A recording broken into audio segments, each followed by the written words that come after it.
One of the most common things you see on YouTube when it comes to the SC community is meta tier videos that tell you what the best players are and what the best players are to use. You also see review videos where they tell you how good a player is. I've done my own review videos, so I'm guilty of what I'm about to talk about in this video.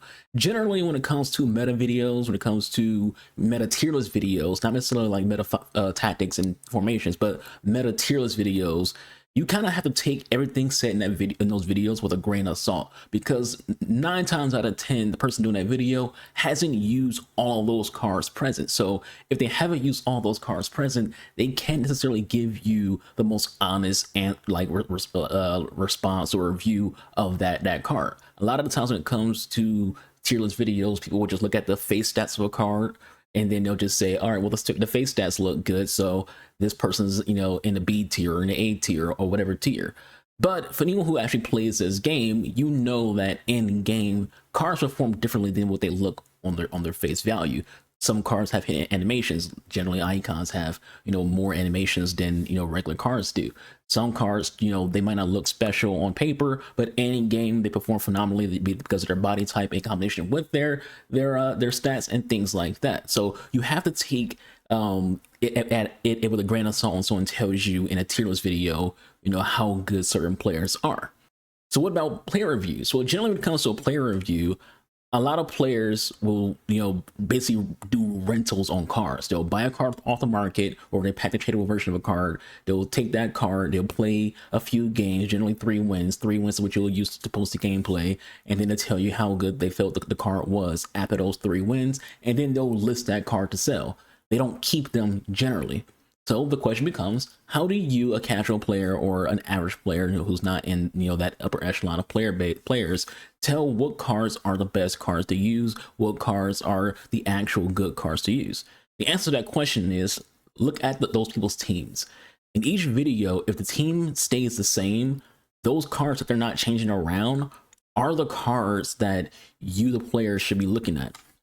So let's say, for example, you watch a Boris video, and Boris is, you know, maybe he's trying out a new Evo something on a player, but what does the rest of his team look like? You notice that he uses the exact same players throughout his entire team. You notice that his players stay exactly the same. Like, he'll still have, you know, Socrates still in his lineup. He'll still have Pele in his lineup. He'll still have certain players in his lineup. You look at Nick, you look at Inception, look at anybody who you generally watch, you will see that they always tend to have certain players in their team every single time.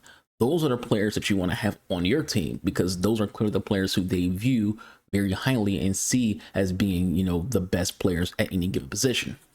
So to use my own team as an example, and, you know, you can have your opinions on whether or not my team is good or not, that's irrelevant to the video, or irrelevant to me in general, because I play what I want to play. But if you watch my videos and I do, like, let's say I did a video to review Julian Alvarez, which you didn't do, because I generally don't do reviews of popular cards. And then you see my team, and it's like, okay, well, he always has Rolfo in his team, so clearly she must be pretty good. He always has Sal in his team, she must be pretty good. He always has Haji, and always has Rafa Marquez in his team, must be good. So you notice who's staying in the team, that's what you pay attention to. You notice who stays on a bench, like, oh, he always has Park Ji-sung, he always has Berbatov, he always has Lampard and Reece James and Odegaard. So you notice who's there. You notice who's on the team in the review videos. Those are the players you want if you're curious about what players you should or shouldn't use. Now, this is meant to be a quick video, so we're not going to get too much into it. I just want to talk about, you know, that, like, how do you know what players to actually use if you're a casual player or an average player? You know, should you even buy into a meta tier list video? Should you even buy into a player review video? Because again, generally the player reviews, those are players who they're not even going to ever use again. Some content creators don't even have those cards. Some content creators, they use other people's accounts. They'll use another person who they know account, or someone who offers for them to use their account. They'll do share play or whatever, log into someone's account, and they'll play with that roster and those cards, even though they themselves don't have it. So the player reviews that you should actually care about are the ones where you keep seeing that player. So let's say we did a player review of Zalim, which I actually have. I have done a player review of you know, Katie Zalim. So let's say I did a player review of Katie Zalim. You watched the video and you believe me that, you know, Katie Zalim was a very, very good CDM, and only as a CDM. I said in my video, I wouldn't use her as a box-to-box midfielder. I wouldn't use her as an attacking midfielder. I would use her only as a CDM. So let's say you watch that video, you watch my next video, and you don't see Katie Zalim. She's on my bench right now. But usually she's my designated CDM.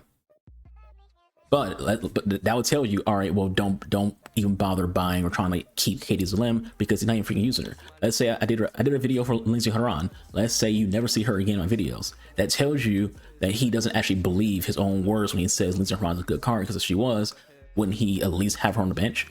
And then I was like when I did my video about Morgan Weaver or Trinity Rodman.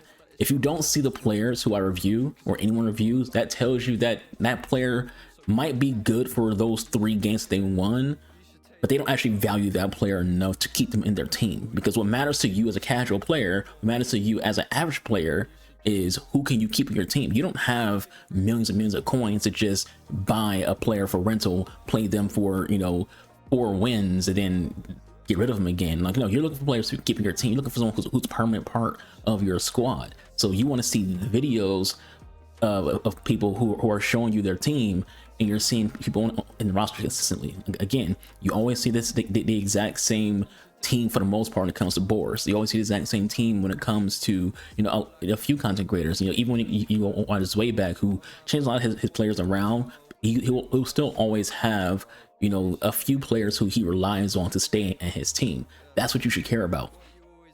But anyways, that is it for this video. Like I said, it's going to be a long video, be a quick video. I will have a very long, in-depth video on my main channel talking about sport games in general. So go over to the main channel, leave a subscription, and look out for that video. I'll catch you guys in the next one. Y'all stay safe. Becomes another boy, Infamous Game Archer. I'll see you when I see you. I'm out of here. Deuces.